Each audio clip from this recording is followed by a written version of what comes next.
Welcome back to another episode of Just a Dude podcast, where we dive into the extraordinary lives of everyday heroes. I'm your host, Nathan, and today we've got a story that's as gripping as any thriller you've ever read. We're talking about a man who's not just survived the battlefield, but mastered the art of storytelling to bring the world closer to the truths hidden in plain sight. So buckle up, because this episode is going to take you from the front lines to the forefront of media innovation. Let's get into it. Today, I'm thrilled to introduce a guest whose journey from military intelligence to media maverick is nothing short of cinematic. Meet Pete Turner, the executive producer and host of the Break It Down show, or BIDS for short. Pete has over 70 months of military experience under his belt, with over 1,000 combat patrols shaping him into a master of counterintelligence across continents from Afghanistan to Iraq. But that's just the beginning. Pete has turned his razor-sharp insights into a podcast that's approaching its 10th anniversary with over 1,500 episodes under its belt. He's interviewed Nobel Prize winners, athletes, and shadowy experts, especially on topics like the Ukraine-Russia conflict, offering perspectives you won't find on your typical news channel. Beyond the mic, Pete is a warrior for charity, helping veterans like himself navigate the challenges of PTSD in memory of his brother Eric. Ladies and gentlemen, join me in welcoming Pete Turner to Just a Dude podcast. Pete, welcome to the show. Anything you'd like the audience to know about yourself? I dig doing this. I love talking for a living. It's fantastic. I can't wait to be on your show, man. And just our off mic conversation, I'm already vibing good. I'm so excited, man. I love that we get to live in this world where we get to do these things. Yeah, it's pretty awesome that, people from all over the country, even the world. I mean, I released an episode today with a gentleman that's in Australia. So, it's pretty amazing what technology can do and how it can bring different people together with different backgrounds. But, I'm excited to learn about your story. So if it's okay with you, Pete, I'd like to go a little bit in your background. And if you could just tell everybody a little bit about your military service and what you've done with that. Yeah, I didn't know I was going to get in the Army. And then I did. I became a counterintelligence agent. And it's remarkable. Like when I think, like if someone reads my bio that I push out, I'm like, what in the heck? Who is that person? Because it was just such a different journey for me. There's so many journeys in life when you look back, like I could have been the person that stayed here and then got that next job but I chose to not do that. And so you have all these branches. So I'll go to Fort Huachuca, which is where the spy school is for the Army. And I think, man, there's a reality where I end up living here and stay, and it would be a good reality. I had great options, but I chose to not do that. And so I think about all these different choices that I made to get to where I'm at, and led to this really incredible life. Look, I've had a lot of trouble, still have a lot of trouble. Life is still hard, but I've also had all of these amazing, I call it fortunate moments, where like I had the fortune of being misfortunate enough to have to leave an Army post every day and go talk to locals and expose myself to harm. And that is part of the bad part of it, right? Yeah, dealing with that. But also in there is a ton of blessings and great, wonderful experiences. And so my job is, when I was a counterintelligence agent, was to help. It's really four things, right? It's like to help the commander win more, help the commander lose less, help the enemy lose more, and help the enemy win less. And so if I can wrap all those things in one piece of information, man, I'm killing it. Like that's the gold standard. And so I got really good at that. And because I went out a lot, over 1,000 combat missions. And when you do anything 1,000 times, especially as complex as that spying, is a lot. Yeah. Yeah. And so you learn how to do the job great. And a lot of people in my field don't get to stay in the field as long as I did, because they get promoted and they move away from the tactical part of it. Because the tactical part's hard. No one wants to do that. They want to go to embassies. Exactly. And, go to salsa night and drink cocktails. But I just kept going out, and I got really, really good at combat collection, to the point where, like, look, I'm not saying I'm the greatest person in the world, but there's nobody better at combat collection than me, And so it's, to be able to say that in a field as complex and as broad and as hard as spying, it's pretty remarkable. And Pete, how long were you in the military in your counterintelligence roles? So I was in the Army 3 different times, and all of them have counterintelligence stuff in it. And so, and in 3 different ways too. So I was in the regular Army, the reserve, and then the Department of the Army as a civilian. And all the time I did the same basic, for the most part, I did the same basic job every single time. And so that's, with contract time, I would say right around 18 years of just dedicated time in the field doing things. Yeah, that is a career. The last time I checked, almost 20 years that's the way to do it, right, Pete? Yeah. So, but that took you all over the world too, right? Yeah, a lot of In your places. engagements, and so where all did you travel as far as your time in the military? The bulk of it is Iraq. That's where I spent most of my time, right? But I also deployed to Bosnia and I deployed to Egypt and I deployed to Afghanistan.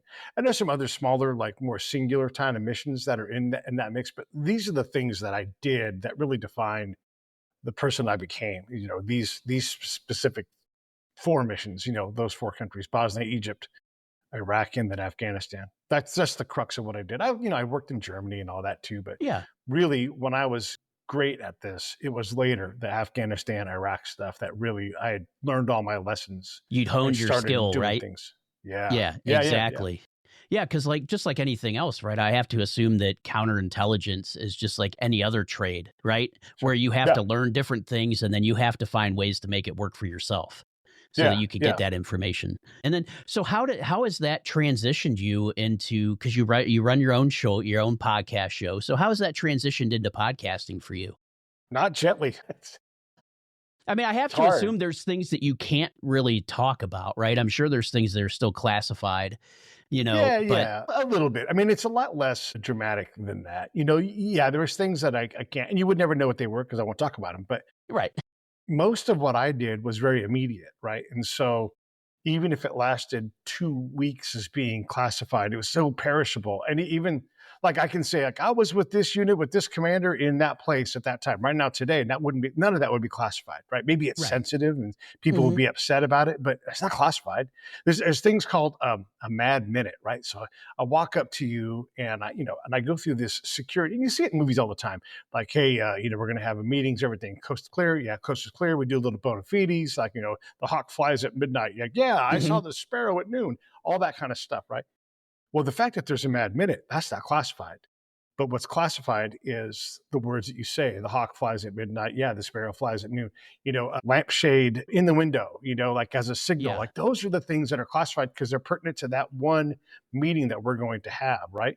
As soon as you Yeah. have that meeting, not It's classified done. anymore. Pretty much Right. done, right? Now, maybe that dossier is classified for a while, but even that, like if we're not meeting anymore and it's been 10 years, that's not classified. That's old. Yeah. No one, So that your doesn't compromise counterintelligence anything. was more like real time, right? Where Real time. you're doing things for your combat units to get them the information they need so that they Right. can successfully go out and complete their missions, right? Exactly. Yes. Right. Exactly. Awesome. Yeah. So Yeah. I mean, Yes. Yeah. that's got to be different. So how did you do that? Because obviously, I'm sure you had to go out and talk with locals and people in the region. How are you able to speak different languages, or did you have to work through a translator, or how did that? Yeah, there's a couple good questions in there too. So let's just start with that. So I don't speak any other language really proficiently. I have capacity in a lot of languages, but not to where like I could run my meetings, right? So I need an interpreter. What I did become great at is working with an interpreter. It's another area where like I rose above my peers and I'm like, you give me that guy, I don't care. I'll get him trained up so he can help me. And so I would spend a lot of time developing that relationship with me and my interpreters so that when we went out, we were one. And Yeah. because usually what we do in the military, in general, it's hard to find any place that trains people on how to work with interpreters. And then are the thoughts professional grade, right? Or are these just people Right. that say obvious things? Like, no, no, no. Like, what are the steps? What are the programs? Like to become a journeyman at this, right? Like, Yeah. so Exactly. how do you get to major league level? Like, you can't just say just do this. No, no, no. There's detail and there's complexity. It's like a high school diploma versus a master's degree. Right. Like, yes, it's the same thing, but I'm working at this level and you haven't even done the work to be professional, right? So, Exactly. And yeah, and you're more specialized as you get to that higher level as well. right, right, right. So you get past the point of translation. Of course, there's translation. More importantly, like, oh my gosh, you're Islamic and I'm taking you out and I'm working you during these times when it doesn't work with your religion or the food you're exposed to. I've got to now make sure I'm accounting for your well being. I've got to make sure. So, like, Right. when you're an interpreter, even if, like, let's say that the interpreter lives in Oklahoma City, right? And they've lived there for 30 years and they have a green card. And so they deploy in service of the Americans. They live in America. They're huge fans of the Sooners. But because they're brown and because they look Arabic, they'll get treated differently on the American camp, even though they're more Mm. American than the person who was born there and is 22 years old, Yeah, right? exactly. Right. Yeah. Yeah, like, I'm a Cowboys fan, motherfucker. Oh, can we swear? I'm a Yeah, go Cowboys ahead. fan, you know? And so, and that's the ones who were like American, right? I'm doing American because they're not all 100% American, but a lot of them are. Okay, so you get a person who's basically an American. They've been there for longer than almost everybody in this camp has been alive. And we will treat that person poorly. So I would tell my interpreters, I don't care who it is that you talk to, always do what they say, but ask them their name, ask them what their unit they're in, and then I'll go back you up. And my Yeah. interpreters didn't get treated like that, so they wouldn't trust it. And especially like the foreign-born ones who were actually from Morocco and everything. I'm like, no one can tell you that you can't do something without having to deal with me afterwards. So do what they say. If they say don't go to the chow hall, just come get me. I'll come over there, and then Yeah, you take I'll care take of care it. of business, right? And Yeah. I bring them along so they can see me go bite some asses. And I'm like, hey, Yeah, this guy yeah, goes out right. with me every day. This guy leaves the wire every day. If he needs to eat, you feed him just like you do me. He's got the car, you know. And look, my guys got to do their job to maintain security posture, but I would fight for these guys. If they were local, the first thing I would do when I picked them up and they like really got trained up is I'd go to their contract office and I'd say, hey, I need to get this guy a raise. And nobody ever did that. Like Yeah. all these, like you have an employee, right? Someone who's working with you, and it's an exceptionally dangerous job. We're leaving the camp every day. It's physically demanding. It's mentally demanding. It's dangerous as hell. I go to them, like, I'm going to get you paid. And then they're like, what are you talking about? Like, you need a raise. How much you make? I make $250 a month. All right, let's go. So we go over to the contract office. And I'd be like, hey, I need to get this guy a raise. He's at this number. How much can we get him? And they would say, how about this? And they didn't care because that Yeah. just gets billed out to the government. Yeah, exactly. And as we all have seen lately, the government just loves handing out money anyways. Yeah, they're going to give it out, right? And by the way, Exactly. the contract company's going to make more money too. They're like, yeah, that's a Yeah, higher level dude. because it's a you know? percentage, right? Exactly. Right, I'm sure they get a right. percentage of whatever the contractors are paid, and that's how they make their money. So the more the contractor gets paid, the more they get paid. Now, so Yeah, here's the that's- master's level stuff. Now ask any other veteran who ever worked with an interpreter, ask them if they ever got their interpreter promotion or raise. Yeah, and I've never even 'em heard happen. money brought up from even some of my friends that, have been overseas, in Iraq, Afghanistan, after 9/11. They've worked with interpreters, but I've never once heard them say, oh, yeah, and we went and got them more money. So you're Yep. the first for that, Pete, for sure. Yeah, But you know what? You realize the value there of someone's, right. in And country. what I'm asking of them. Yeah. And I have to assume that even for you, you're probably, even though if it's an interpreter who's been in the US for 30 years, you're probably going to have a little more trust with them than maybe somebody in country, right? I mean, not to say that you won't, but there's always probably just that little sub thought that, hey, maybe this guy may not be 100% truthful, right? As opposed to maybe like an American who lives here in America, loves it. Yeah. You might be like, oh, you know what? I'm going to trust him maybe a little bit more. Yeah, so this is where like that master's degree level stuff comes in. Like that is a very good like assumption, right? That's a good place to start. And then you come and you see me and I'm like, well, of course you have to trust this person because they've got to communicate for you across cultural boundaries, across religious boundaries in a dangerous place. Relentless boss, me, right? And they don't have to work as hard as I do, but they got to work hard. And so all of these things go into that. Like they have to trust me. I have to build trust with them. Now it's on me. That's my person. That's my mission. I've got to make sure that they're being honest, right? So I'm checking them and I'm doing certain things, but I have to trust them. They have to know that I trust them. And that, because when I like, hey, we're going to go off the camp and we're going to go do this, their life is in my hands. And so like one time, one of the interpreters like, Pete, but there is war over there. And I'm like, well, that's our job. Yeah. And then if you think we shouldn't go, you're going to have to tell me what else we're going to do that day. Because if there's war over there and it's dangerous, we don't get to take that day off. That's the place we need to find. And I would tell them, we need to find the meanest, nastiest people in the world. Do we have to do that every day? No, we can go talk to some elders. We can go talk to some governors. Do you want to set a meeting up? And they're like, no, we must go where there is war. And so they understood our mission and how hard it was and how dangerous it was. They understood that I cared about them and trusted them, whether they were local or they were, an American with a green card. They understood that that was the task. And by the way, if you don't want to go out, you don't have to, but you can't work with me anymore. So there's no pressure here. You'll absolutely keep your job, but you're not going to have this job. And a lot of these guys wanted to leave the camp. They wanted to do, and they knew what we were doing was important. And here's the thing, because I trusted them, I would let them do a ton of talking. And they would elevate their game. They'd be like, Pete, give me a minute. And then they would talk to them and they would get something like, okay, here's what he's saying. And he would explain the whole thing to me. And they would trigger on something that I couldn't trigger on because they know the language, they know the culture. And the culture, and then they would teach exactly. me. Right. But that requires trust. And trust is whether I'm talking to a local or an interpreter, it's all trust. And if I don't have trust, if I don't build that, if I don't test it to make sure it's real, it doesn't matter if that person's got a green card or is a citizen, they also can be doing things that are bad. So you always have Yeah. to have trust. You have to build it. You have to test it. You have to, lean on it to see how strong it is. You don't just get to assume that you have trust. So of course you have to be professional about that, but you have to do the job the way I did. You have to trade in trust, and you have to be good at that. So you don't get to say, I don't trust somebody, because that is the static default answer. Is like, make sure you don't trust your interpreter and treat them Yeah. like crap as you talk to them. Like, no, we're not doing that. And so Yeah, and that's almost what you see in all these, war films, modern day war films. Like, they don't trust the interpreters, or they're shady, or this or that, Right, and right. that's why I asked Yeah. that question. Here Sure. you are, Pete. You've worked with these folks, and they're in Yes. country, and but I would hope that probably most of these people can see that what your mission is in that area is to probably make their lives a little better, and that's probably why they come on board, right? Yeah, they all have like some kind of idealistic thing that you're trying to deal with.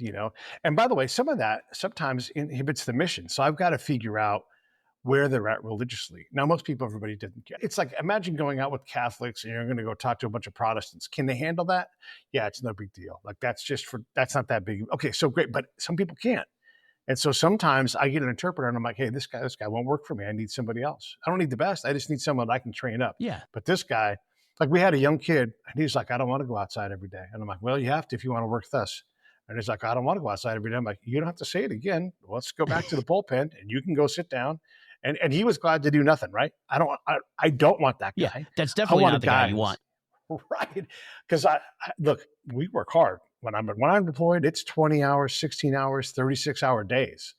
And now they don't work that whole time, but when it's time to go work, they do. So here's Pete's rule, right? Like, if I can get off the camp, I've got unique skills and they're going to give me unique access. I've got to come through. Like, that is when I'm in the batter's box on the playing field, right? And so I need that person primed up. So rest up, get ready. Also, go talk to your friends who are interpreters. Listen to whatever phone calls they got. Talk to me about who we need to be talking to, because they're a second set of eyes and ears once they understand what I'm doing.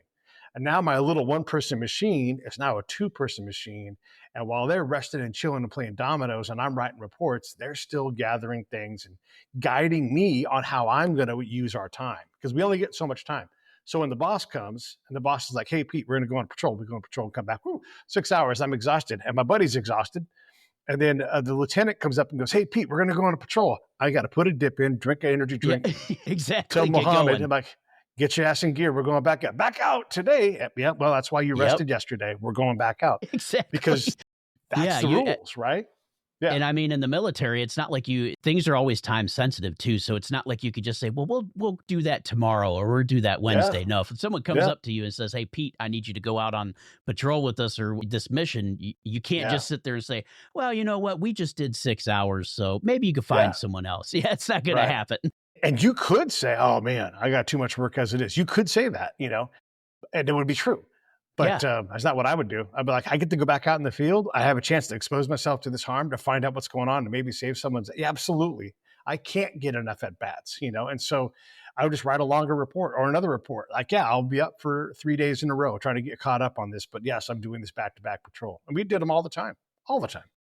Yeah, because you have to do whatever the mission calls for, and you have to be available for that, and that's part of the job. And it's like, I know a little bit about that because I was a cop for 13 years, and I know all those times where you sit there and the shift's over, and you're like, all right, I'm going to go home, and you get that bad call. Next thing you know, like you said, 20 hours later, you're finally going home. Yeah, Yeah, and so what a 36-hour day is. You're like, no, today's Tuesday still for me. I haven't got to start Wednesday yet. Yeah, what do you mean? I haven't Wednesday's even taken off the belt yet. Yeah. Exactly. Yeah, I haven't taken off this uniform in 3 days, and exactly, exactly what's going on. Yeah, absolutely. Well, like you pull over that drunk guy 30 minutes before the end of your shift. Well, yes, and you're now not done for hours. Exactly, and that's just the paperwork. Right. Yeah, no, totally. And so I have paperwork too, right? Everything I do. So even though you go on patrol, now you got to do the paperwork afterwards. Yes, because everything can become a case, a legal case. It's a record. I've got to write a report. I've got to decide what it all means. And so, I do something. I've got to there's no intelligence if you don't bring information in. There's no information if you don't record it. Exactly. So I've got to write all this stuff down. It's the same thing as you guys. Yep. Exactly. And that's the thing, you have to document those things for legal reasons, for, to look back on before to see maybe who you talked to. Cause I'm sure in your line of work, you're going to sit there and say, hey, you know what? We Sure. talked to this guy and we got some good information. Maybe we'll go back and talk to him again. Maybe he's got more info. Right. Because that's Yeah. what you want to Right. do. You Right. want to keep building relationships, get more information, Yeah. because the more Yeah. information you have, the safer your guys could be on their missions. So check this out. So this is, and because you're, a former cop and everything, you probably get this. I didn't belong to the unit that I went to, right? I would be someone who augmented what they did. So whether it was, and it could be a bunch of different units in the same place. So imagine like I'm working in a city with a bunch of precincts and I Hmm. show up, right? So no one knows who, but you guys have internal affairs. I'm an internal affairs guy and I show up. I'm like, I'm not here to harm anybody. Everybody's going to look at me cross-eyed. Who are you? Why are you here? Exactly. What are you looking into? I swear to God, I'm not focused on anything internal. I'm doing external stuff. You're going to see me off the bit. They're not going to trust me. So They're I've still got to going to give you that spend, side eye. Yeah.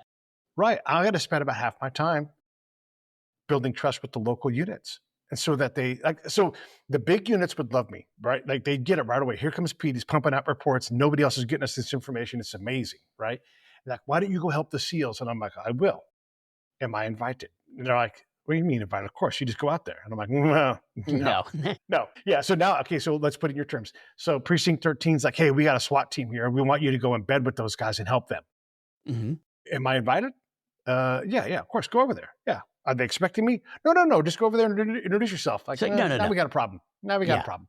Yeah. So yes, I will go over there, but someone who's their boss needs to be like, Pete, you're here, and I will make sure that you don't get messed with. Otherwise, it's a waste of my time and it's a waste of their Yeah. time. So Exactly. there's Because a they're going to lot be of like, why is that. he here? Yeah. Exactly. Yeah. And once they see me work, it won't be a problem. But they don't want me taking up a space in the patrol. They don't want me on their truck. They don't want me sitting, and I don't need to sit in some kind of sniper perch during a bank negotiation. Like I need to Right. be down at a coffee shop and they've got to trust me that I can peel off and I'm not going to be a problem for them. And Yeah, so exactly. that's harder than building trust with the interpreters. Oh, I could believe it, because these are people that have probably been together for some time, right? They're in a unit Yes. together, so they know the Right. guy to their right, they know the guy to their left, they know Yep. how their tactics work, and then all of a sudden, here comes Pete, right? And they're like, "All right, what do we know about Pete?" Yeah. Exactly, right? I mean, that's probably what Can you I have make to it go worse? through, and yeah, Let me make it exactly. worse. Okay. So you do your shift brief, right? Mhm. And my work starts to leak into it because the chief is like, hey, Pete's work is good. We need to know these can help keep us alive and help us win more and lose less. And so I start bringing bad news because there is a lot of problems. And Mhm. now here comes all this. Pete found this out. Pete found this out. Pete found this out.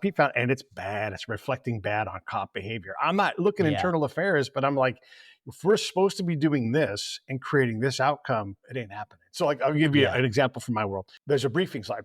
Today, the civil affairs people are going to go out and they're going to do a program to paint the mosque. And that's going to make people love the government because the people of Afghanistan don't know they have a government. I'm like, I'll bite. All right, let me go check that out because I know that that's not going to happen.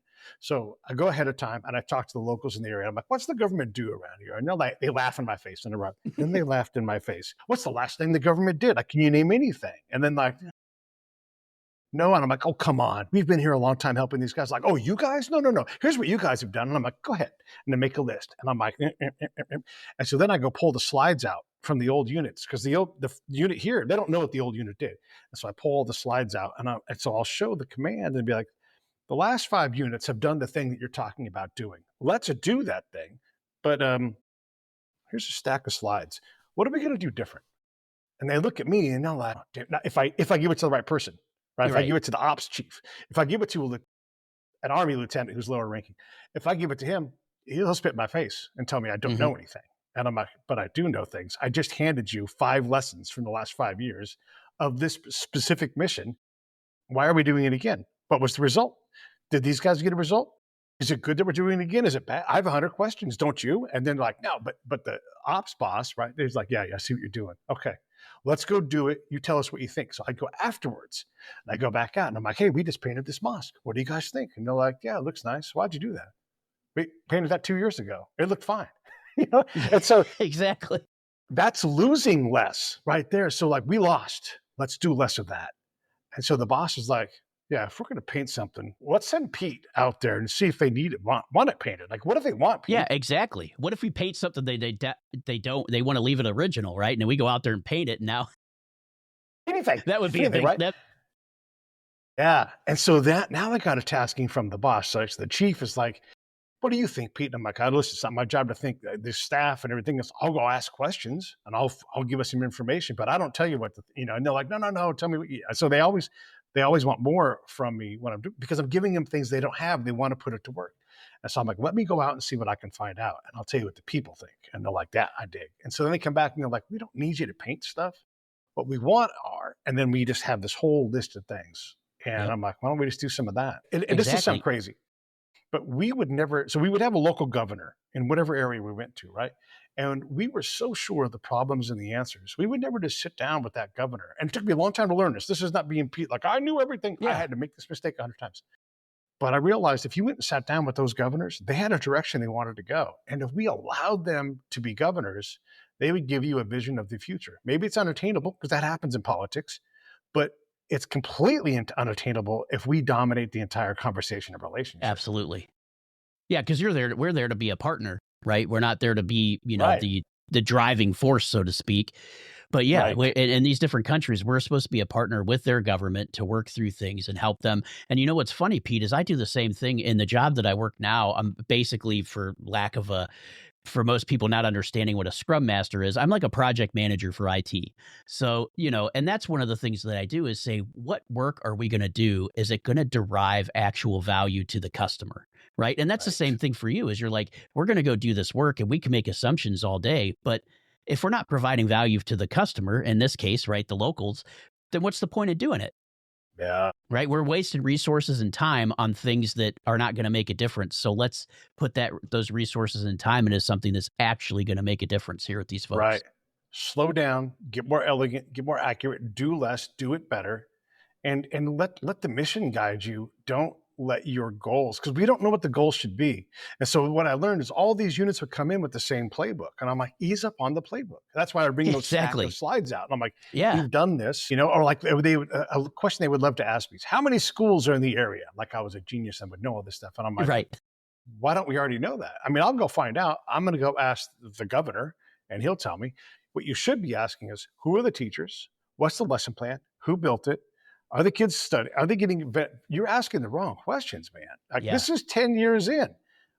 How many times have we built a school in this valley? Would you like me to find that out? Because you're not going to like that news.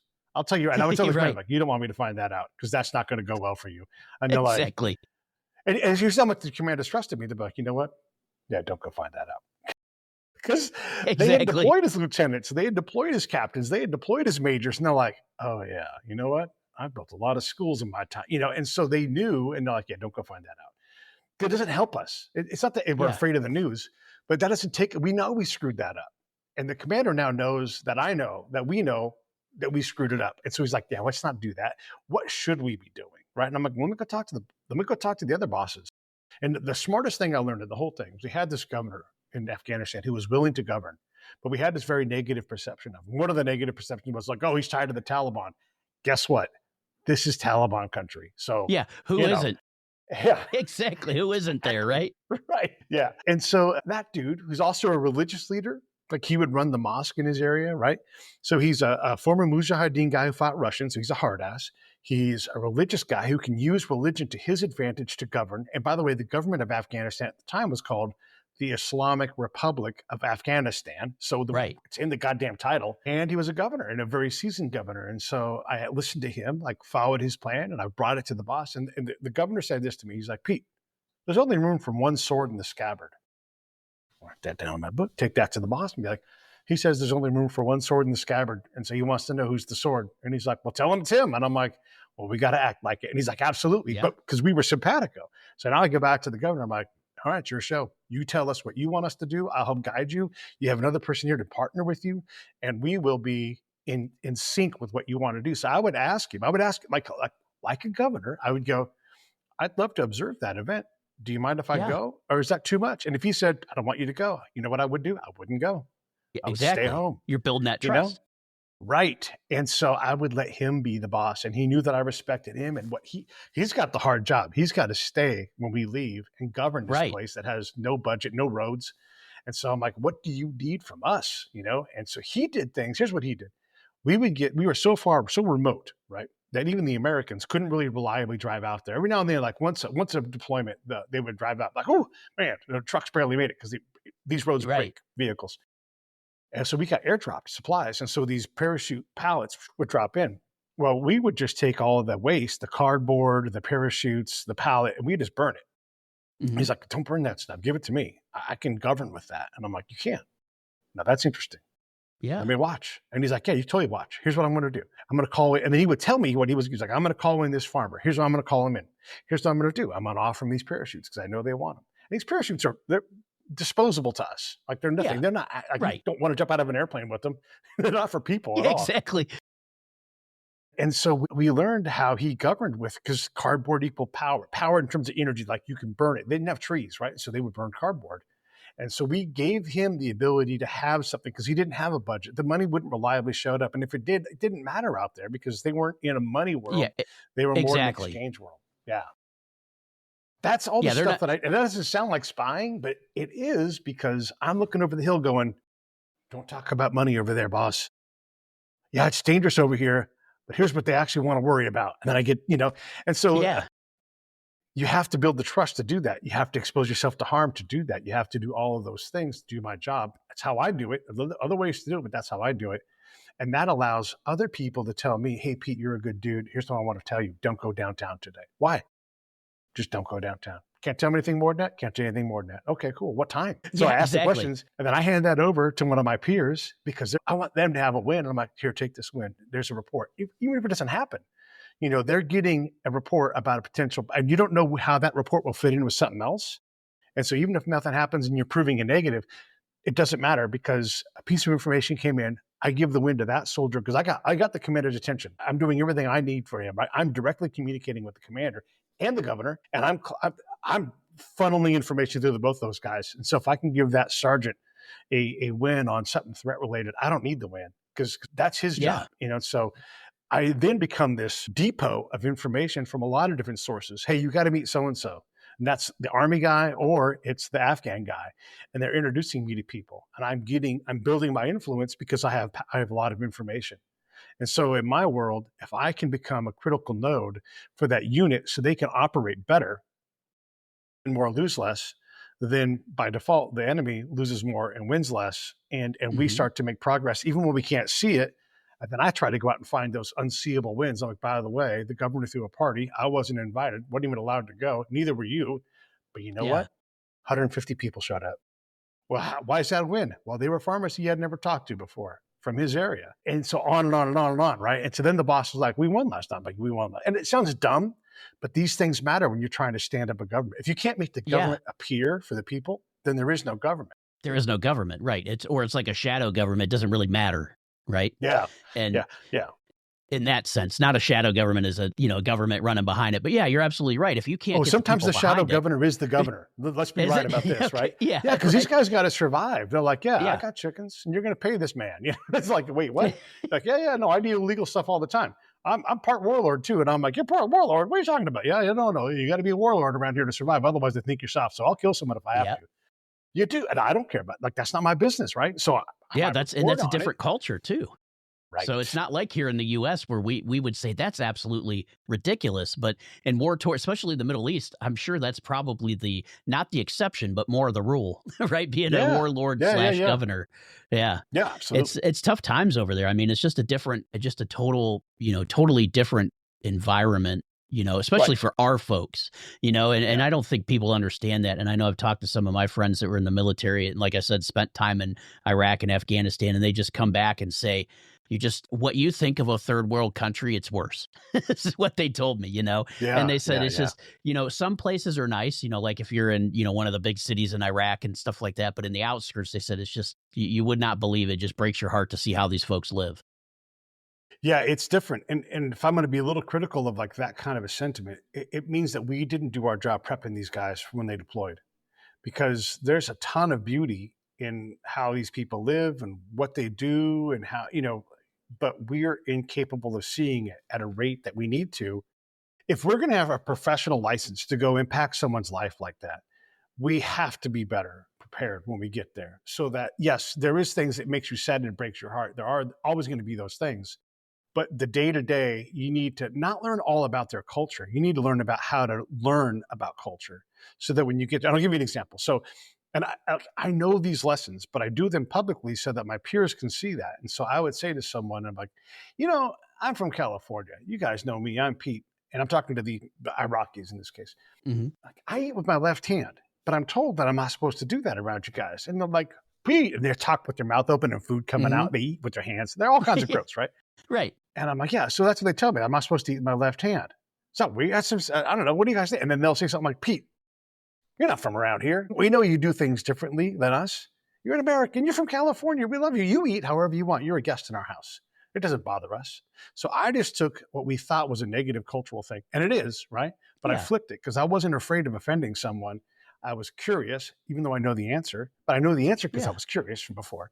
And now, the fact that you weren't afraid to ask the question, which is great, because how do we learn how do we find these things out if we don't ask? Right. So again, it doesn't seem like spying, but I just taught everybody American in that side of the room how to work with culture because we don't ever learn these lessons when we deploy. And so instead of being afraid, like, so here's the great example. Anytime I can get booze in a combat zone, I love it because it's a KPI for me of success. Yeah, so right. It's Ramadan and I'm sitting next to my boss. He's a colonel. He runs about 1,000 people, right?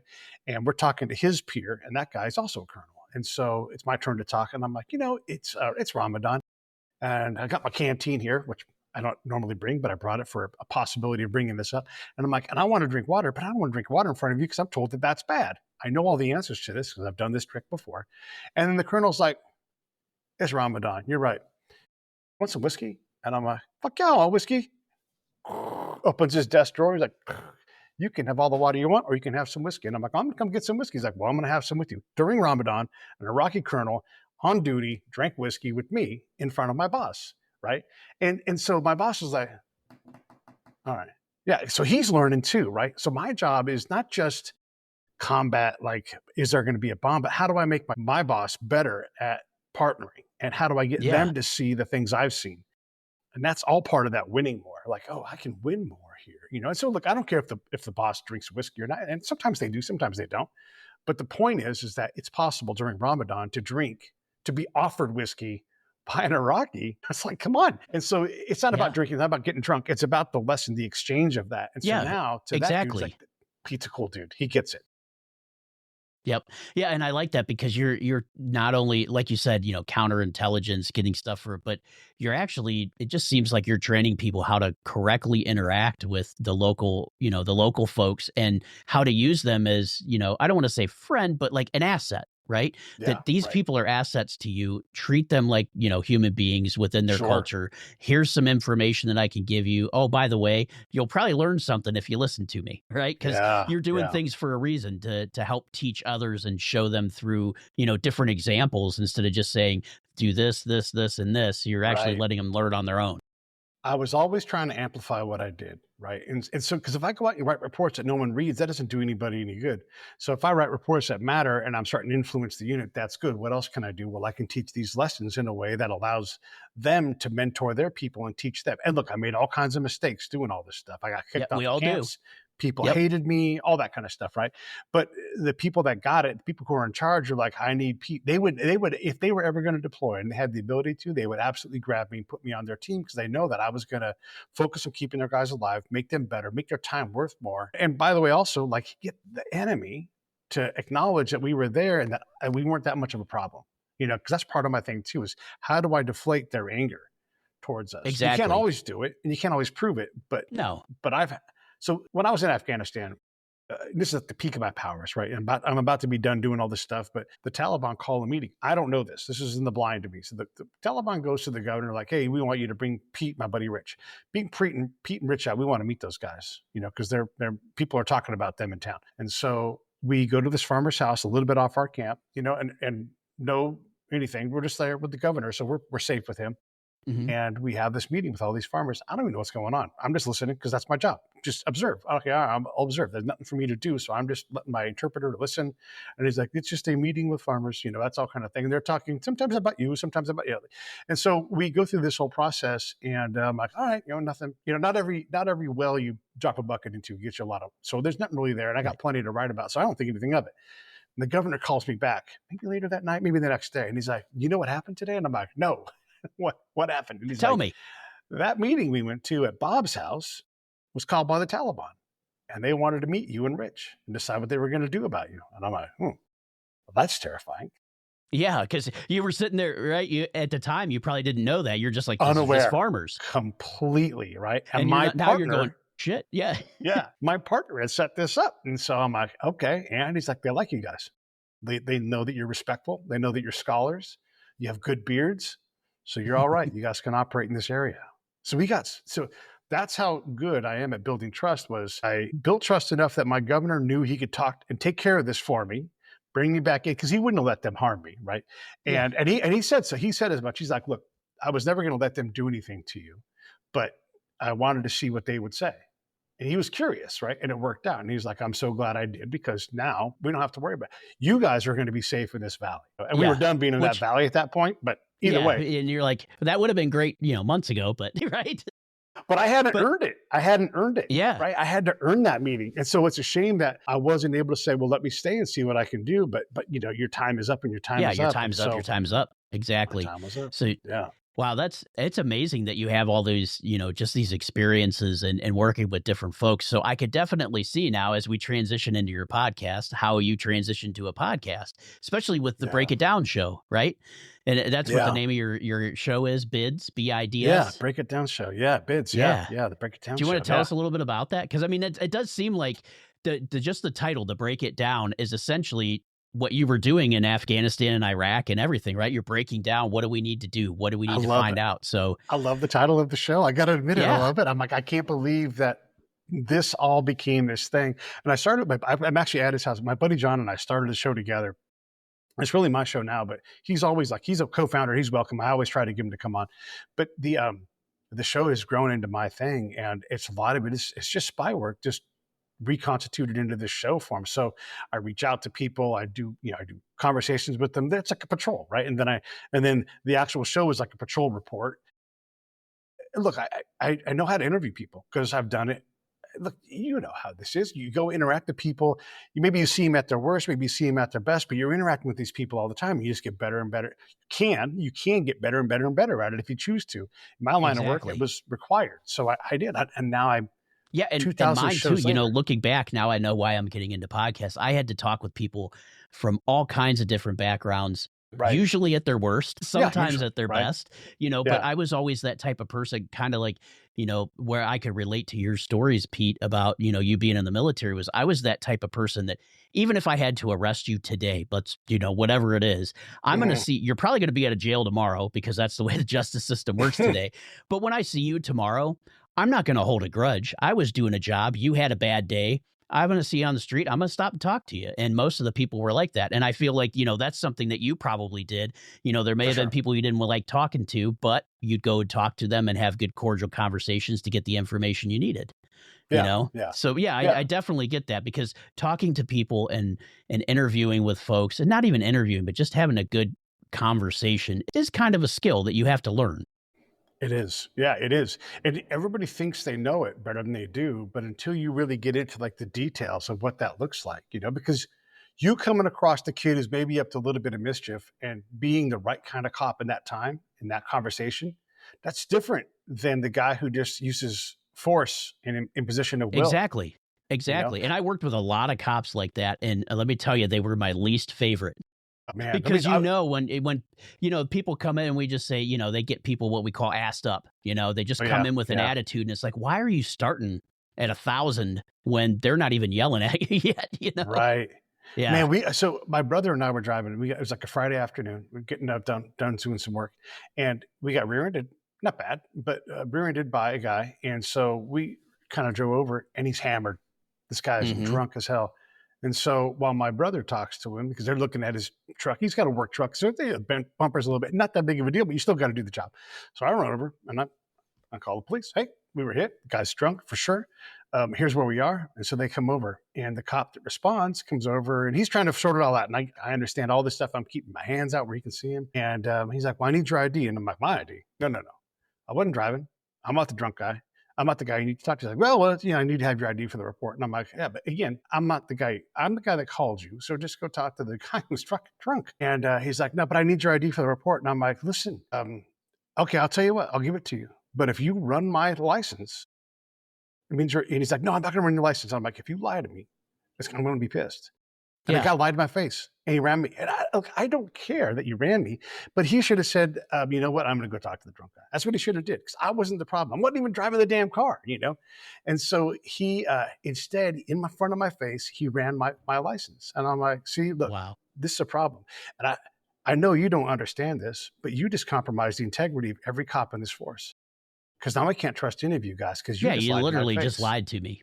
Exactly. Yeah. And so I understand it's procedure, but you don't need my license. But he should have explained that to you. He should have said, hey, Mr. Turner, I realized that you weren't but because of the accident report, we have to list every passenger in the vehicle. It's for insurance reasons. The state makes us do it, blah, blah, blah, But he should have just given you some information and say, or, hey, it's policy. Anytime we come up with somebody, we have to run them. That's what he could have said. And I can say to them, I don't care about your policy. I can make myself anonymous. You know what? I'll never call you guys again. How about that? There's that was not a good experience. Right. For yeah. sure. And even thinking about it makes me upset, because I don't care about me. I care about them and how they interact with other people. It's like, oh, you're the guy that called me? Oh, cool. I appreciate it. I'll come back and talk to you in a little bit. Let me go talk to the drunk guy. Yeah, exactly. Deal with the bigger issue instead of don't turn me into an issue. Let me be a win. This guy called, because look, we could have not called. Because my brother could have just said, hey, you know what? It was a little bit of damage, no big deal. We're on our way. But now you've got on your conscience that you just let a drunk drive away. Yeah. And when I call, I'm already putting a guy in jail. My call is going to ruin this guy's Friday, And so I've already made the decision to call and ruin this guy's Friday, but you're going to make me regret it? Exactly. Don't do that. So this goes into my spy world stuff, where you have opportunities to engage the populace. A lot of it's the worst day of their life.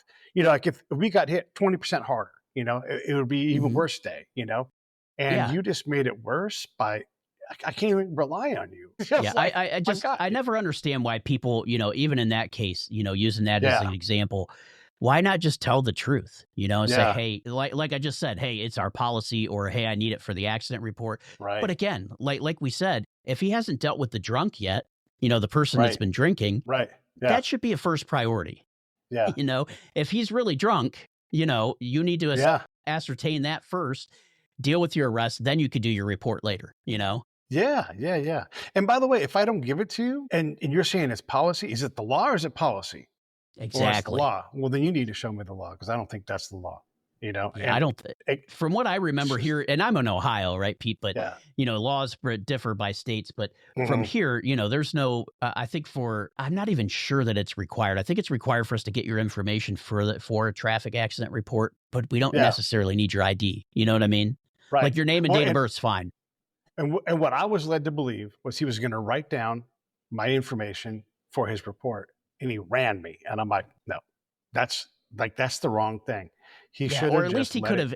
If he told you no, he could have at least gone back to his cruiser and did it in there, so you didn't know. I mean, I hate to say that, not whatever. But fine, but run it later in front of you. Yeah, whatever. It's basically like he just came up and said, "Hey, Pete, I'm Officer Liar.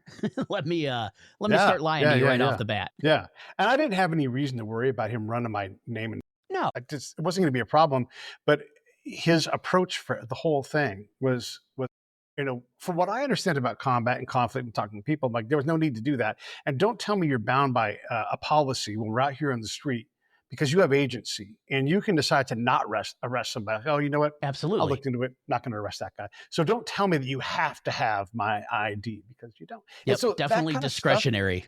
Yeah. Right. And it's a simple win. It's a simple win to take. Like, oh, you know what? You're right. I don't need your ID. And if I do you mind? How about I get your number? And if I need something, can I call you later? Exactly. I don't want to be.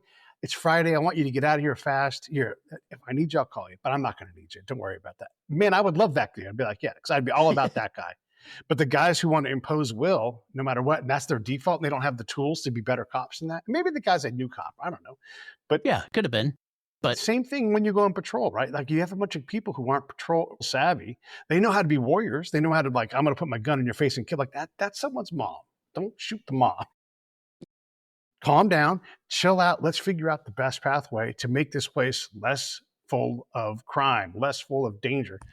And that's my lesson with all that stuff is like, how do you take your opportunity to be in that space?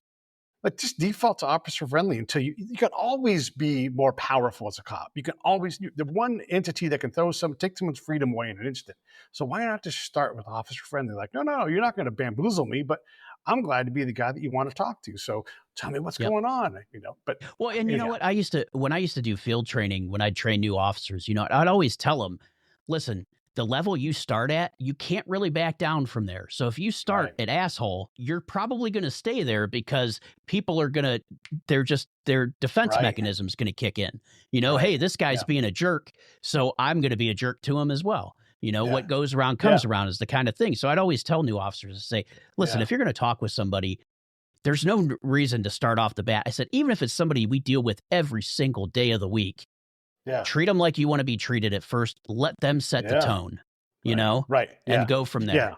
And I'm not saying this stuff's easy, and maybe I could have handled myself differently, but the whole thing is how do you take an engagement and turn it into a win if a win is possible? And if there's already a win on the table, someone called us about a drunk driver guy, we want to get him off the street. Okay, let's let this be a win. Let's also let it be a double win because we're going to get this drunk guy out of here. And we're going to go on about our business. Thanks, fellas. I appreciate you calling. Always feel free to call us. We're going to do the right. Wow, that's a win, Yep. That would have been a better win anyway, other than what you had, Yeah. But so Pete, just getting back to your podcast, can you kind of explain a little bit for the guests, for our listeners, about like what your format is and what type of guests and things that you bring on? Sure. It's similar to this, it's two people having a conversation. I don't typically ask like, what's your background kind of questions. Nothing wrong with those, but that's just not what I do. Because I kind of I have uncommon access to these people, whoever they are, whatever they're doing. And so my job is to make them interesting, have a conversation. Sometimes I compare and contrast with my experience. A lot of times that happens, but sometimes my job is to shut up and let them just talk, and so it can be a lot of things. I had a lady on today she wrote a book, and it's an art thief, forger kind of mystery thriller thing. And so we talked about that, but she's also a therapist. So we talked about therapy and interviewing people. So all these things wrapped up into this conversation. And we're trying to make her seem like she's an interesting person that we'd all want to know. Right. Like we're doing here. This would be a conversation at a bar, sitting at a high top and someone's leaning in. Exactly. Right? That's what I want to do. But I'm going to use my craft as a spy to say, hey, how do I ask questions that are going to allow you to talk a lot about what it is? And then I'm just going to look for spots to inject and play with time or expand a topic. And that's sort of how I approach the hosting thing. One of the things I do, there's a couple things I do that are really different is I'll bring other people that are experts in.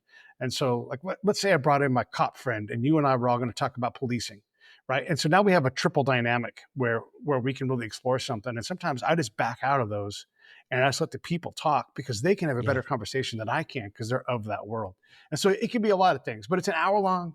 We've done about 2,000 of them and they're wonderful. I've met the most amazing people and you know how this is, almost inevitably, we just stay friendly. They come back or, it might be 5 years later, they're like, hey, Pete, I wrote another book, or I'd love to come on and talk to this, or have you met so-and-so? You got to have them on your show. And so my show, a lot of times books itself. It's amazing. Yeah, that's amazing, especially with over, 2,000 episodes. I mean, that's a huge feat. If you look at some of the podcasts that are out there, a lot of people don't get even past 3 months, or 50 episodes, So to sit there and say you've got over 2,000 episodes and it's have, ridiculous. what you've had Nobel Prize winners, right? Oh, yeah. Or nominees on the show. And I mean, so you've had all kinds of interesting guests on there. Is there any guests recently that just kind of stick out to you that you were like, man, this was really fun? I know it's hard for us as a host because I think everybody that we have is a favorite, but it's always the next one, right? Yeah. Yeah. It is. It's they're all so incredible, and I don't have people want you to niche. And so like, listen, if you listen and you think about getting a podcasting, do what you want to do. You don't got to know what your niche is. And you don't have, if you want a niche, niche. But if not, my niche is life. And so I do whatever I want to do, whatever interests me. And sometimes it's challenging. Like if it scares me, I'm like, oh, but my rule is, oh, that topic scares the shit out of me. I guess I'm going to have to do that. So I don't get to Right. bow out of things I'm afraid of. It's my job is to talk to these people and figure out how to do it. So like during all the chaos we had in 2020, I talked to people on every side of an issue. And it turns out folks are folks. And if you let folks be folks, they're folksy. And so you can get you don't have to like, you don't have to agree, but you do have to tolerate. And so we talk to people all the time on the show that are just fascinating people and from their point of view and everything. And it's fine. Here I am, 2,000 episodes later, notch on the political spectrum filled, talk to people from sports, like you said, Nobel Prize winners, Oscar winners, Grammy winners, all of that stuff. I've got all of it. And my life is so rich for it. So even if no one watches, I kind of don't care because I have such a great time. I meet these wonderful people. It's amazing. And you know what, Pete, it's the same for me because I meet folks like yourself where we have similarities, from what our past careers were. And I mean, look, both of us are now podcast hosts. I don't have a niche either. So Yeah, I'm kind of good. like you. I guess my niche is, I try to make it geared towards what I call normal, everyday people. And the idea is to take normal people like yourself, right? You were in the military, you're what we quote unquote normal, right? Yeah, right. And we tell your extraordinary stories. And that's what I think, people really love is to hear things that, either inspires them, gives them insight into an area that maybe they had, ideas in approaching, whatever it may be, writing, whatever. And I'm the same way. I want to have folks on. I want to share their stories. I want to get it out there. Like I said, I want to take normal people and share their extraordinary stories to show others that, yes, we can better ourselves. And no matter where you are on a spectrum of life, you can complete something. Yeah. And that's really my can. whole premise. I love And it. it sounds It's a like great that's kind of premise. yours too. I mean, even with the political aspects, and that was where I was going to go next, Pete, was how do you, approach sensitive and complex issues? Like even like I know one of the ones that I've seen was like the Ukraine-Russia conflict. Sure. Yeah, I mean, I know a lot of people in that world, and so I'm obligated to bring some of that insight because a lot of the stuff you see reported, like here's a classic example, like if when the Russians attacked Ukraine and you had reporters on the ground and they're like, boom, like, oh no, the bombs. Like, no, okay, Yeah. so you're not a war reporter because war reporters don't do that. Like either you're They don't. seasoned and you know how to do the job or you're terrified. Look, I understand it's scary to be a war reporter, but there's a calm to being a professional in that job. And so when I see those things, I'm like, oh, can we get some real people here who work in this field, who have PhDs in it, who can talk about it, who can disagree with one another professionally and really bring some insight? Because what'll happen is the traditional media will stoke fear. And so I don't do that. If anything, I deflate fear. Like if there's a potential for nuclear war, I'm like, no, okay, look, okay, yes, there's always potential for nuclear war. Always. Are we really going to do that? What happens? Okay, and so then you dive into that. And I get an expert on nuclear proliferation, and they talk about it. I'm like, this is a person does this for a living all day long. They've got a PhD in it, and so you can talk about something, and take someone's fear or their narrative that they've swallowed and say, hey, you know what? Swallow this narrative too. See how you feel. Call me in the morning. See if you're still upset. And I have a lot of my friends like, man, thanks for doing those shows like on, well, I don't know. When Donald Trump was talking to Kim Jong-un, right? And everybody was losing their mind. It's like, hey, calm down. This is what you do. This is why he's doing it. I don't care if you agree with him or not. I'm not putting up for any candidate. No, you're just explaining it. Yeah, like you can't just run to the world is going to end. Exactly. No, and it seems, and you're absolutely right, Pete. It's folks like you and other podcasts out there that really I think are bringing the real news to people today. Because you're right, the mainstream media is so swayed to whatever they're, I don't know if it's the people that own the company that are trying to sway them to one side or the other, or trying to always instill fear on folks. That's one of the biggest things is the fear thing. It's like we're not going to give money to Ukraine, so now Ukraine's just going to collapse. And it's like, no, wait a second. That's not exactly true. Yeah. It's just the gaslighting essentially is I'll what give you a good the mainstream example. media. When I hear things like we hear the word existential crisis, like that's a phrase everybody says. And I'm like, well, then we're like 23-0 and surviving those things. Exactly. So do we need to adjust what we think existential is? So we, I don't know, maybe 10 years ago, there was a whole narrative about Monsanto. And I'm not justifying bad behavior. You always got to say that. But I'm like, I'm going to talk to Monsanto and see if they'll come on the show. And I'm like, look, I'm not trying to get you guys. I just want to hear your point of view, because all I ever hear is this negative stuff and GMOs and all this other stuff. And so we had a phone call, and they're like, obviously we can't talk about ongoing court cases. I'm like, I'm not interested in ongoing court cases because you can't talk about them. Oh, look at that. We agree.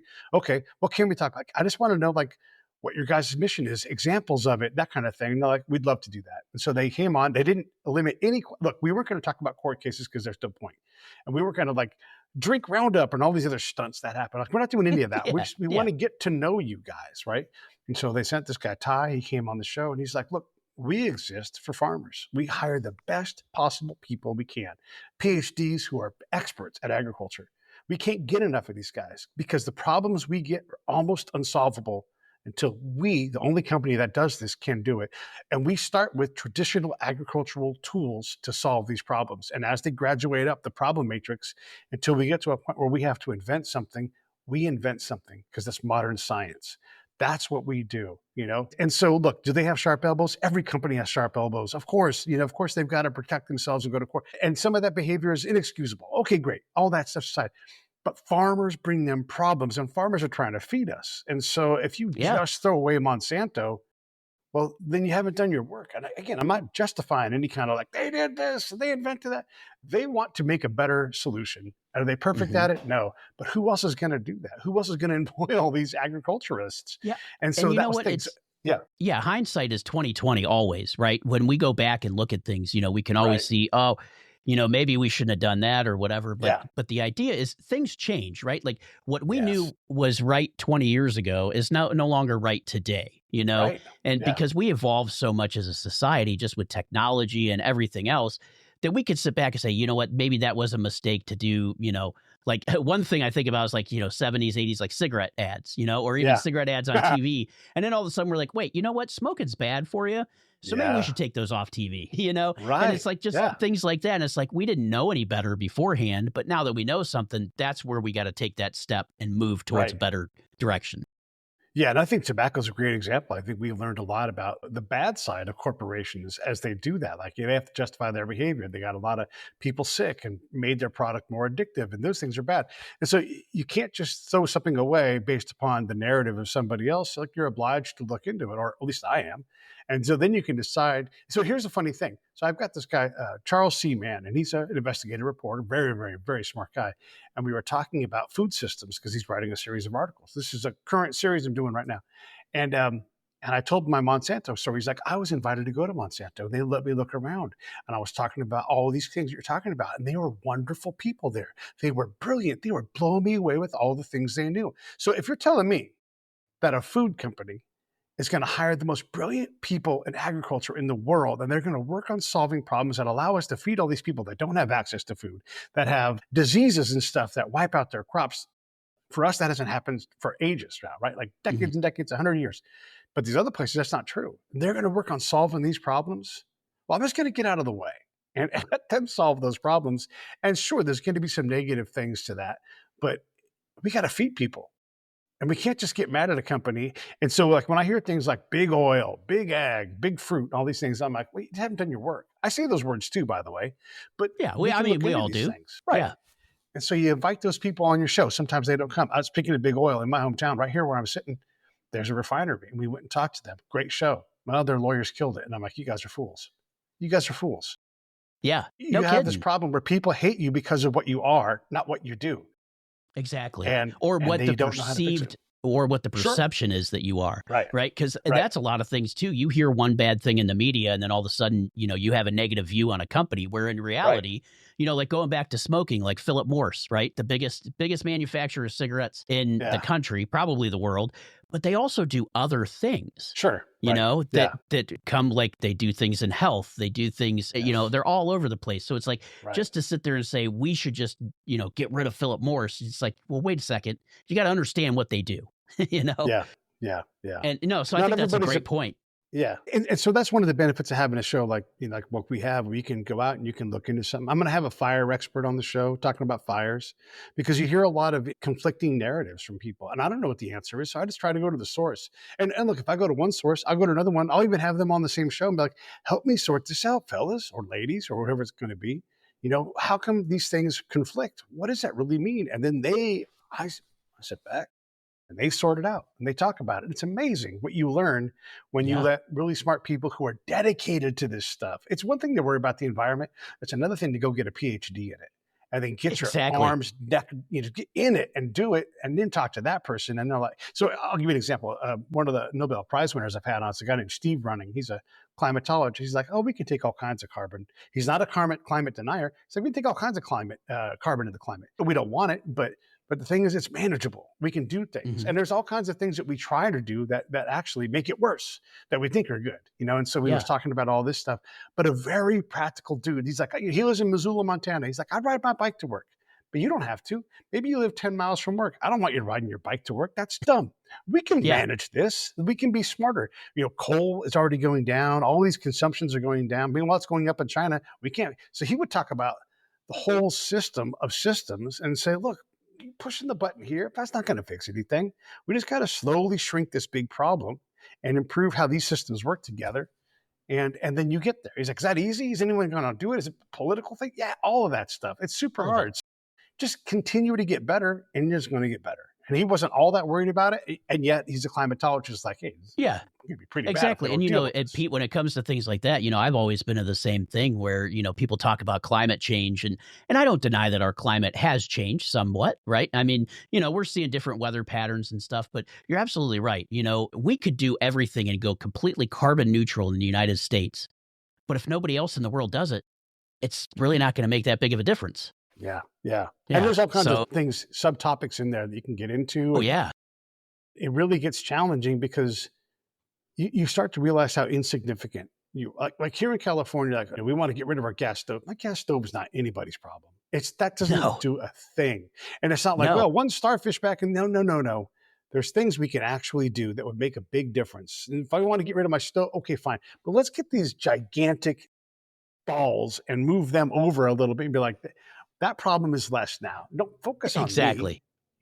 I'm not the problem. And that's one of the things that I've sat there and always been one of my biggest complaints about our government is how they pick some of these things that affect like maybe 30% of the people, or like you said, like the gas stove, right? And they say, the last administration said, we're not going to allow you to do any more gas appliances. The new administration comes in and says, no, forget that. We're going to let you do it. And it's like, is that really the most important thing facing our country today? Right. Is gas stoves? Yeah. Because if it is, I wonder why I'm giving you all this money.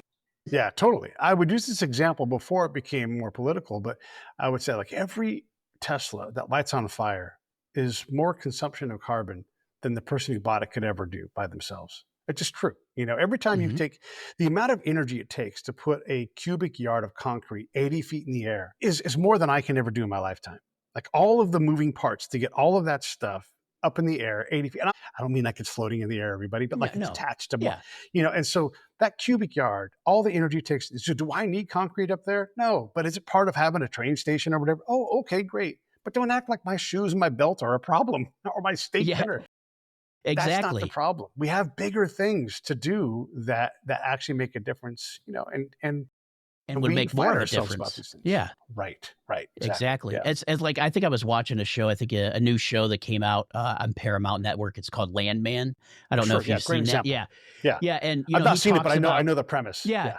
In one scene, he talks about they're out looking at wind turbines.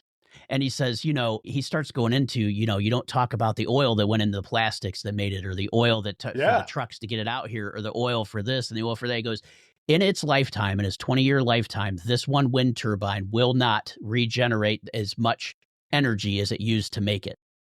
Dynamics are a monster. It's really, really tough to make them work, right? Yeah. And that's true over and over again. So when you think a train is more efficient, well, what does it cost to build a wheel for a train? Well, how much energy? Oh boy, I don't know. A lot, because you got a lot of metal there, and you got to pick that metal up. You got to move it from here. You got to move it to every time you move that thing. That's a lot of carbon, right? And then you got to fix it. You got to pull it off that train. You got to put a dude in a truck to drive to where that train is, to pull that wheel off, to replace it with a machine and a crane. All of a sudden, you've got all this carbon. And it's really hard to make these things be more efficient. It's very, very, very difficult. So it's like 1% growth, 1% growth. And if you sustained that for 20 years, you'd be like one of the greatest people ever at like creating efficiency. Absolutely. And that's just the truth, right? And so we look at these things. For example, like a good landman kind of example is we import. So here in California, I was told recently that gas prices are high because we live on a gas island, you see. And I'm like, that person's standing a mile and a half from the Brea tar pits. Mm-hmm. And people may not realize this, but there's all kinds of oil and energy in the ground in California. They used to have derricks on the beach in Southern California. And so don't tell me that there's not oil here, because there is. What we are doing is putting it on ships in Asia and Africa, and we're bringing it here, which pollutes more than all of the cars in America. Yeah. That sounds ridiculous when I say that, but it's true. They burn what's called bunker fuel, which is basically just oil straight out of the ground and dumped into this thing, and they just and they vomit it out. So all that energy to move that oil takes more than like all the cars. It's ridiculous. And there's like 20,000 ships at any given time burning some kind of polluting diesel fuel, basically what that is. And you're going to tell me that we shouldn't just do it here and build the most efficient, highest paying, safest, cleanest oil industry here? And I'm saying oil, natural gas. Yeah. Oh, we're not going to run out of helium. We have tons of helium. We just have to be allowed to go get it and then do a great job and get better and better and better and better and better at processing it. And I think you're absolutely right there, Pete. That's the thing, is that people just want to say, no, we don't want to use crude oil anymore. And it's like, that's not the answer right now, because we've built an entire country off of crude oil, off of oil, so to speak. It's in everything, Well, you need everything that we're probably working on now. Us. Yeah. That's fertilizer. It's medicine. It's everything. The fact is, instead of us saying, well, we're not going to produce this, we should say, no, we are going to produce it, but we're going to do it in a way that's responsible, uses the best technology, has the best experts, to make sure it's the safest for the environment until we can get off of crude oil. If we that's can, what the goal should be. If we can, yeah. Right. And I don't think right now, if you were to look at it, I'd say we probably can't, but you can't open your eyes and look at anything that's not impacted by our consumption of oil. I'm looking at a camera that's got plastic. I'm looking at a wall that's got paint. I'm looking at a mirror that has a Mylar film in it that comes from extraction. I mean, that's just the stuff in front of my face. Yeah. So this hat has oil in it. To sit there and say, no, we're just going to get rid of oil. It's just not, it's not feasible. It's not realistic, And this is why I'm rebranding oil. I'm rebranding it plant-based, natural, organic energy. I like that. Natural, organic, plant-based energy. I love that, because that's what it is. That's what it is. Yeah, that's what it is. Yeah. Yeah. Excellent.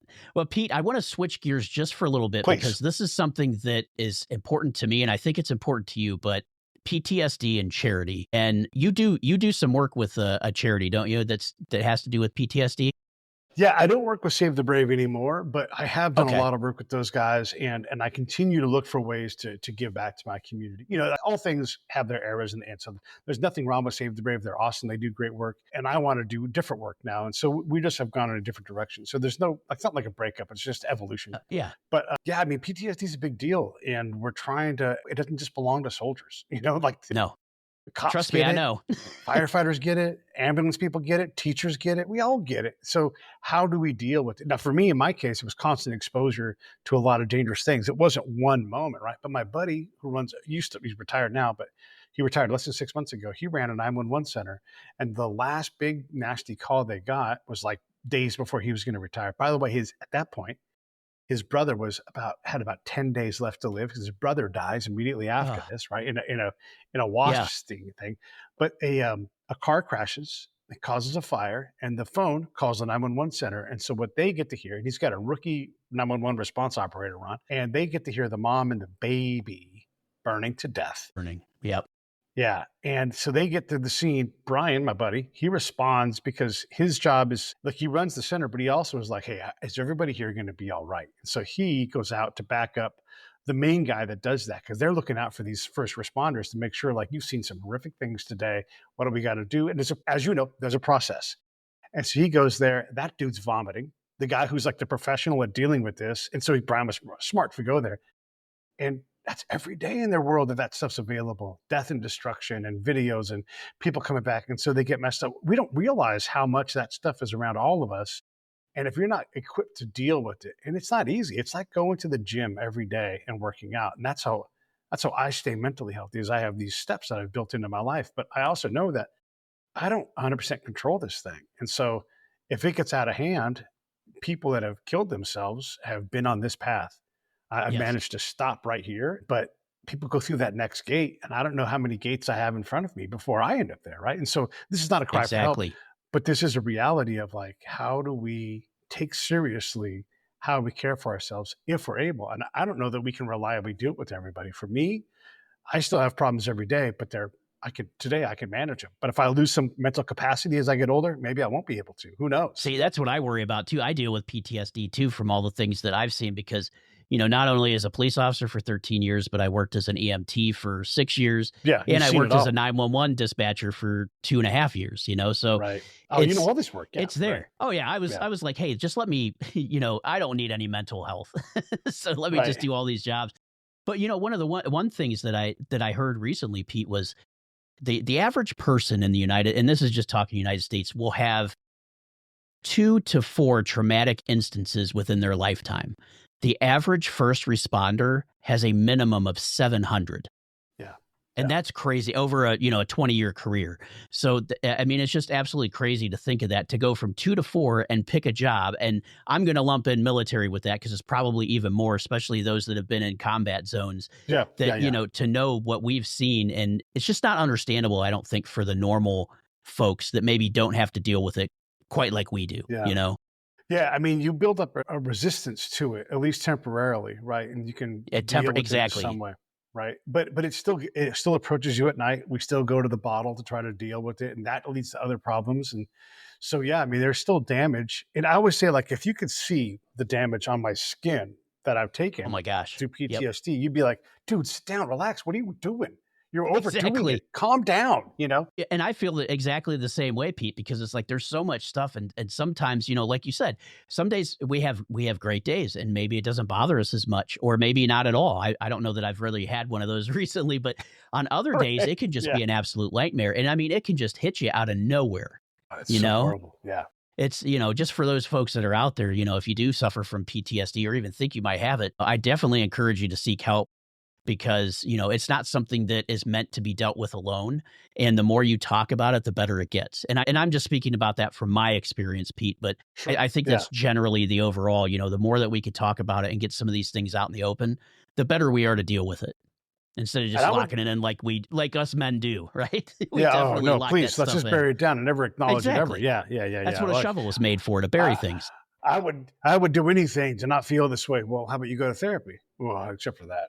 Yeah, except for that, exactly. Welcome to us, to the mansplaining it to us because, Yeah, right, I love we're all I love tough my men. friends that are like, "I tried group therapy, I didn't like it. Did you try a different group?"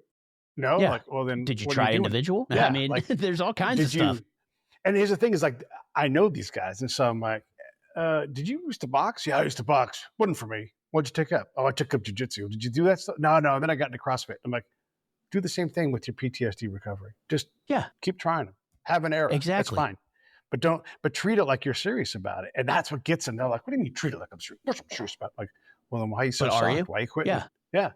You can't go to group therapy. All right, go get solo. There's all kinds of people. Go get a dog. Go all ride a kinds of horse. yep. Go swim with Go dolphins. see it instead of a Yeah. psychologist, see a psychiatrist, whatever. Whatever works for Right. you, try something. Yeah. Just don't Yeah. deal with Go. it on your own because that's what ends up in that next, what we talked about, that next gate that might be the last Right. one. Man, and one of my favorite things to say to him is do you swim? No, I don't swim. Like, well, if you swim, you don't got to go see a therapist. It's impossible to feel worse when you get out of a pool. It's mental health, it's physical health, it's everything. And so you're just too soft to go swim. That's all. You're a candy Yep. ass, and take your eagle off your shirt. Get tough. And, Exactly. you Exactly. challenge them a little bit. And I'm being playful about it, but that is how hard it is to get someone to do it. Now, take someone who isn't from that world and you're like, hey, yeah, it's tough being a mom, especially if you're the mom that responds to all the kids who get messed up things. There's PTSD in that. You're living on the edge of your capacity to do things, pushing beyond it, and putting yourself in a way where you're taking damage. You're living on cortisol, or you're living on adrenaline, or you're like you're too empathetic. Like you need to have a gate and be like, that's not my business. Not going to handle it. That's if you don't do that, then you take this damage that you don't need to take. Exactly. No, that's a great point, Pete. Yeah, I couldn't Yeah. have said that better Can I myself. say one more thing about PTSD before we can get Absolutely. off that topic? If you worry about someone or if you love someone, talk to them, go out with them, engage with them. Don't ever ask someone who's hanging onto the rope, like the last bit of rope. Don't ever ask them to reach out and call you. They're hanging onto the goddamn rope. Call Exactly. those people. Go hang out. And you can't change their life, but you can enrich it. And so go out, talk to them, make time. Don't watch TV. Don't scroll. Go out and do all that stuff, but also go out and see people that you care about. Call someone, text someone that you love, and say, you know what? If no one else tells you today, you're a pretty good motherfucker. I love you. I think you're awesome. Here's the thing you taught me one time. Say something nice to someone so that if something does happen, you're not going to save anybody who's not savable. But if you at least engage, you're doing your part to make sure that you're present for them. And so that they know, like, if it's tough and they don't kind of, so if they do call you, they may not tell you. Maybe they just want to let a little blue air out of the balloon and get a Yeah. little more calm. They don't have to be anything. It doesn't have to be like, oh, I'm having nightmares again. You just talk to them. That's it. Exactly. Exactly. And don't, I definitely, to build off of that, Pete, would say, don't offer solutions. Just listen. Right. Yeah. If they want to Yeah. talk about it, just listen. And sometimes they might contact you and not talk about the issue, but just the Totally. fact that you're there is going to make a difference. It's Right, going to get because they them out just of need that to talk. funk. Exactly. No, Yeah. I'm Yeah. with you 100%. So PTSD is a big thing for me. My father was a police officer for 25 years. He deals Wow. with it. Yeah. Sure. I've dealt with it. I work, I have a bunch of friends that are, in the military that were in the Iraq, Afghanistan, wars. And Right. so it's such a big thing. And I think it's even more now after 9/11. Actually, Vietnam was terrible. Yeah. We didn't know what PTSD was. Actually, Pete, to tell you a story, my best man who passed away last year was a Vietnam veteran, which is funny because he was like 30 years older than me, but we met working at a job and we just hit it off. Yeah. He was the same way, We would sit there at the bar, of course, because that's where men go, right, to talk Right. about their feelings is Totally. through the bottom of a bottle. Absolutely. But, we'd sit there and talk at the bar, and he would open up about some of the things that he's seen. And, of course, he was a cop, too, so that's how I met him. Right. So he's not only was Vietnam a bunch, but then, he had to deal with 30 years as a cop. But, Sure. I would tell him all the time, I'm like, Mike, you got to talk about this stuff. And I say his name, but, Mike, you got to talk about this stuff. And are you going to the VA? Right. And he'd be like, no, I can afford my own medical. And I go, no, it has nothing to do with about affordability. I was like, you earned that.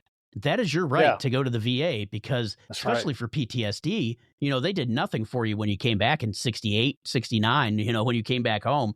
And now here we are, what at the time was 2005, so it's like, go to the VA. Finally, he did. And he actually started getting better. So that's, advice to the veterans and stuff out there. If you do have the VA available to you and you could get in, utilize it. Oh, yeah. No, absolutely. Let me just echo that and maybe even make it harder.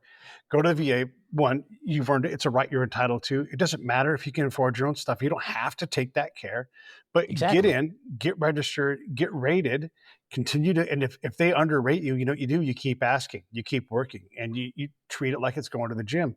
And so when they're like, oh, but there's a lot of things, Nathan, there's a lot of things where like, oh, you went to this camp in Iraq? Oh yeah, everybody's automatic 50%. There's all kinds of poison in that dirt. We didn't know, right? And so you have to go in. And here's the other thing, and this is where you get the veterans. The veterans, listen, they won't budget it if you don't go spend it. So you have to go do that. And if you don't do it, the next veteran in line, you're letting them down because this is our system. And unless we work on the system within that system, it won't get better. It's a lot better than it was 10 years ago. As much as folks don't want to hear it, Donald Trump and Joe Biden improved the VA when they were both president the last 8 years. So you don't have to like that, but it's a fact. It's gotten easier. It's gotten better. It's gotten more reliable. It has. Is it still messed up? Yes, but better. Absolutely. It's still a government-run entity, right?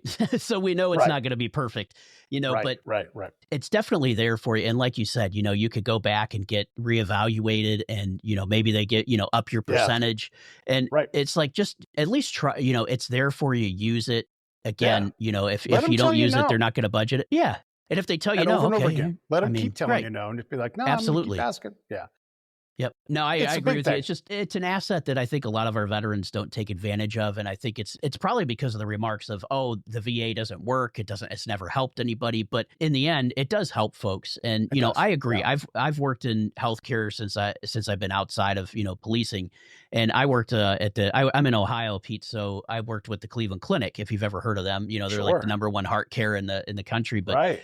I used to deal with the Veterans Administration all the time because they would, send people to the clinic for MRIs or things like that. And it's definitely better now than it was, Sure. 20 years Yeah. ago for sure. I mean, Absolutely. when I'd hear veterans talk about, oh, I got to get an MRI because my back's broken, but I've waited 6 months. Now they tell me it's approved, but the approval went out yesterday, and I'm just like, oh, Mhm. so I would sit there and, be a voice for the veterans and say, I'm not hanging up this phone until you give me a new approval because this Yeah. guy's already been waiting 6 months with a broken back and he just needs a stupid Yeah. MRI, I so know, he can right? have his surgery. And if you're like the kind of veteran who'd like to take care of troops, this is taking care of troops, even if it's taking care Yeah. of yourself, because you hold them accountable. Because if you don't, because they all talk internally about what needs to get improved, right? So we have to go out and do things. And so when I don't get my way, I throw that armor on and I'm like, listen, I'm about to get that ass. You know that, right? Exactly. Understand, like if you and I can't fix this, I am going to get this fixed. So here's your one shot to work with me on this. And if they're like, no, I really can't help you, I'm like, all right. And up to and including, listen, if we don't get this sorted out, I promise you, I will be on the 7th floor of the main building in Long Beach tomorrow morning, 5 a.m. And the first time the boss walks in the door, I'm going to be the first motherfucker he sees. Yep. So if you want me to do that, I absolutely will do that. Or, it's Or like, let's work and they're together on like, this, right? yeah, I'm like, I promise you I will do that. And I have done it before. And they're like, oh, fuck this motherfucker. But that's what you have to do, right? Because the system doesn't want to say no to you, except for when it does. And then you're like, listen, and I just have a thing. This is Pete's policy. I don't take your no, because like I love when the VA tells me, some of the VA is like, oh, well, that's expensive. Well, if you got that, well, how would everybody would get it? I'm like, that's not my problem. Yeah. That's My problem was ruck up and go out that gate. I did my job. Your job is to make sure that you can care for me now that my back is broken and my left, whatever, my heart is down. All exactly. these things that happen, that's for you guys to sort out. Not my job to go raise your money for you. Yeah. My And job I is to never get care. understood too, like with them saying, oh, well, this is very costly. It's like, doesn't matter.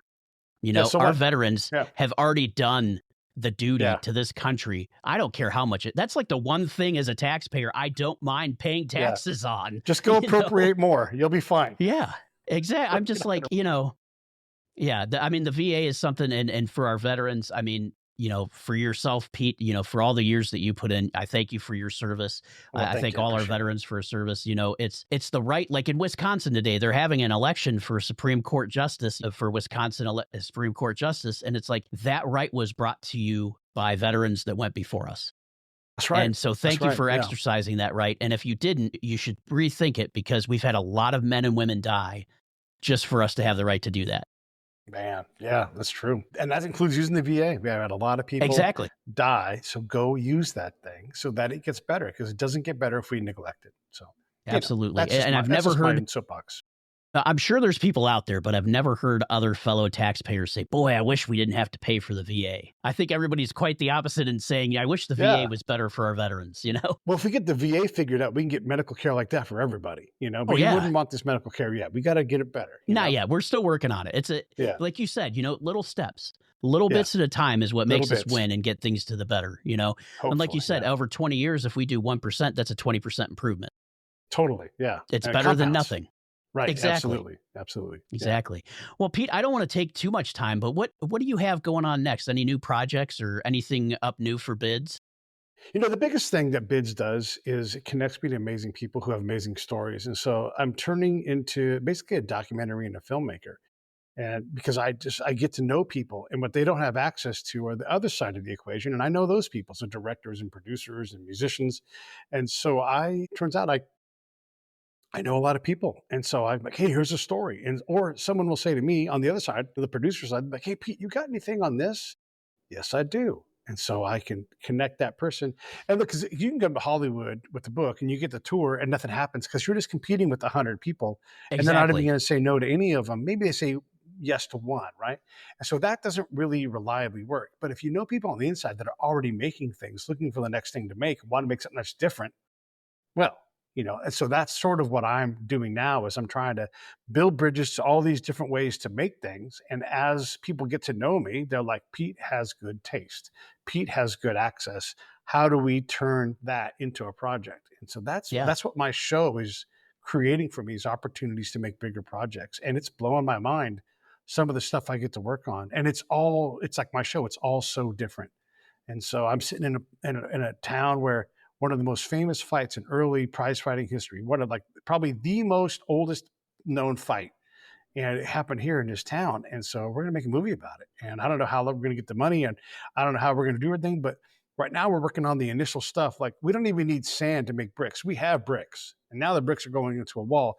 And pretty soon I'm going to show my wall to somebody, like, look at that wall. You want to buy some more bricks? And they're going to say yes, because this story's incredible. And we've done the work to make it incredible, make it marketable. And that's what I'm doing now, is just making these movies. That's awesome. And that's amazing to go from a podcast, right? Where, I don't know if you started as just like for me, it's like a hobby. Right now it's a hobby, and it's growing, which is a great thing. But to go from, a hobby to now making movies, even if it's still a hobby, that's still awesome. To have that much information that you can sit there and put in a movie, and especially something that's local to you, right? Yeah. Oh man, it's incredible. I can't believe it. I'm so fortunate. And even if this idea doesn't work out, and here's the thing you realize when you're doing these things: if I don't make this thing, maybe no one ever makes it. I am uniquely positioned to be, nobody's going to have a better shot than me at making this thing for the foreseeable future. So I better not waste this shot. I better work hard. I better do like I did before. Like, I'll work as hard as I have to do. I'll meet the right people, and I'll make the relationships happen, and I'll find the money.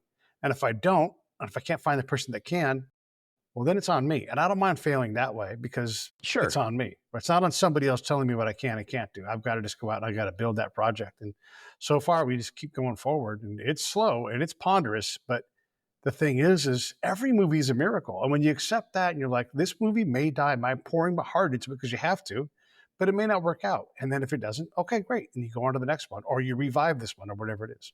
And the nice thing, though, is at least you can say, you know what, I tried, I gave it my all, and at the end of it, if it doesn't work out, like you said, Pete, you can only control what's in your control. So as long as you put 100%, which after talking to you today, I'm sure you're going to. Yeah. Or probably 140%, the Pete Turner way. But it's pretty cool that you could do that, because, and just like you said, and I'm just going to paraphrase here, but things, anything worth doing is going to take a lot of work. For sure. And that's where you're at. And you're taking that opportunity, and you're realizing the right time, and you just got to, for lack of a better term, grab it by the balls and run with it. Yeah, why not? Exactly. Because that's how and like you said, if you don't, who will? Who will? Maybe somebody will, but probably not in our lifetime, most likely. Oh, and if they did, it would break my heart. I'd be like, why didn't I try a little harder? So yeah. But that's what I'm doing, man. It's great. And if people want to watch a Break It Down show, that's awesome. We do all kinds of stuff. As you can tell, we talk about a lot of topics. But, the real value now is coming. Look, the show continues to grow for me too, right? And bring in a little bit more money. But I don't have enough money coming in that it justifies the work. But the value of meeting you and somebody, all these other people, the value is there. And when I can connect two people and they work on a project, if they pay me, sometimes like people to send me a check, they're like, you did this for us. So I'm planting seeds all the time. And this is what I'm telling to any kind of podcaster. Don't limit what your show can become, because it can be something that you could never imagine. And most likely, if you stick at it, it will become something you couldn't have imagined or thought of, because it will take you in a different direction. My show is, in so many ways, is bigger than me. And so I've just let my show become something. And it's not easy. It's not comfortable, but no, it has become something. I can vouch for that. Yeah, and it's scary. And I'm like, I should just go get a job working for the post office, or something like that. Exactly. But the reality is I don't want to do that. And this is what my friends tell me, and this is good advice for anybody. I see you working hard. I know it's hard. Don't you dare quit, because we'd all want to be you. We all want to be you, and the freedom that you have, the experiences you get to have. Don't you ever quit. And then I tell them, well, then pay me $20 a month so I don't have to put money worries. Yeah, exactly. And then they're like, all right. Or they'll say, anytime you come to town, I'll buy you a meal, or whatever it is, right? And so they'll lean back with me on the problem, but it's my job to not quit. And the same thing for you. Like, you have the same task. Exactly. Don't you dare quit. Keep And going. you know what? Just from where my show began, because I had this idea that I'm just going to start talking about things. Like I started with just the Constitution, going through the Mhm. Constitution, giving a little feedback to myself. And then I went to a Yeah. podcast convention in Florida, and that just kicked off this whole guest thing. And I joined Podmatch. Next thing you know, I've got guests lined up through next year. It's like it's just grown so much, and it's such a thing. And you're right. I don't make hardly any money off of this, not enough to Right. institute what I put into it. Right. But like you said, it's a love because of the people that I get to meet, the different viewpoints that I have. Like, I'm just like you. I want to invite people on that have different viewpoints that I do. And maybe For we'll sure. have a good conversation back and forth. But the idea is I know I'm not right. And I know that I can't make the best decisions for myself if I don't have the views from both, from every angle that I can get, just like what you're doing with bids, Yeah. and Thanks, I'm man. not quite like you where, as far as, getting those PhD folks and all those experts in, but I do like to have a nice balance to show everybody that, all these different things, no matter what our opinions are, especially when it comes to politics, we have so much more in common than we don't, that we 100% just true. need All to, over the world, that's true.